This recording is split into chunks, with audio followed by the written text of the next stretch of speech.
يقول الشيخ أحمد حواش: وكنت في أبها في الجنوب قبل 4 أسابيع تقريبا أو 3. يقول كان في زواج لفتاة في الجنوب، ثم حطت المكياج وزينت نفسها في يوم زواجها، ثم صلت المغرب.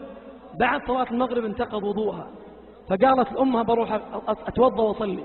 قالت أمها: أنت مجنونة، يوم زواجك تروحين تخربين المكياج اللي فيه؟ قالت: يما بروح أصلي. قالت لها: والله ما تروحين، الآن يوم زواجك. طبعا الزواج بيقعد بين الساعة 1 و2 بيطلع أصلا وقت صلاة العشاء.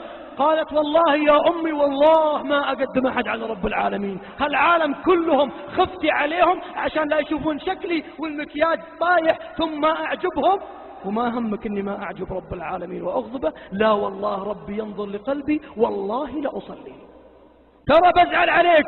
قالت: والله يا أمي لا أطيعك في معصية رب العالمين، ووالله لا أقدم أحد عليه. وراحت قدام أمها وأمها زعلانة وقعدت تتوضأ وتنسكب المكياج واغتسلت وتوضأت، ثم جاءت وفرشت سجادتها وصلت، فوالله سجدت وهي آخر سجدة لها في الدنيا.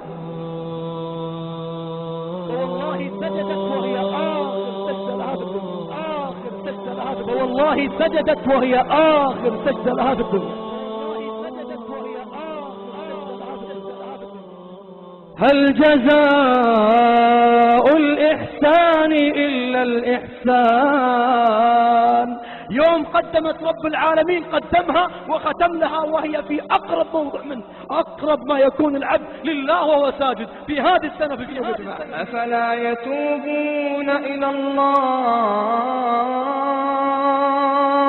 أفلا يتوبون إلى الله ويستغفرونه، أفلا يتوبون إلى الله ويستغفرونه، والله غفور رحيم، والله غفور رحيم. تخيل انها ضحك عليها شيطان وما صلت، تقبض عند الله في نفس اليوم نفس يومه، لكنها ما صلت. فيا جماعة يا من أشغلهم حواجبهم عن قلوبهم 3-4 أسئلة الفتوى عن الحواجب، والقلوب تعبانة ما تخشع، قلوب تقرأ القرآن ما تخشع، قلوب تدعو ما تبكي، قلوب متعودة تشكل العالم، ثم الكلمات كأنها نهر جاري، وإذا سجدت واحدة فيهن ولا واحد فينا إذا سجد ما عرف يقول.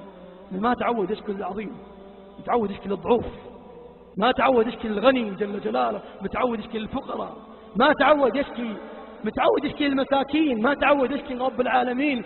لبست ثوب الرجاء والناس قد رقدوا، وقمت أشكو إلى مولاي ما أجد، فقلت يا عدتي في كل نائبة، ومن عليه لكشف الضر أعتمد، أشكو إليك أمورا أنت تعلمها، ما لي على حملها صبر ولا جلد، وقد مددت يدي بالذل مبتهلا إليك يا خير من مدت إلي يد، فلا تردنها يا رب خائبة، فبحر جودك يروي كل من يرجو.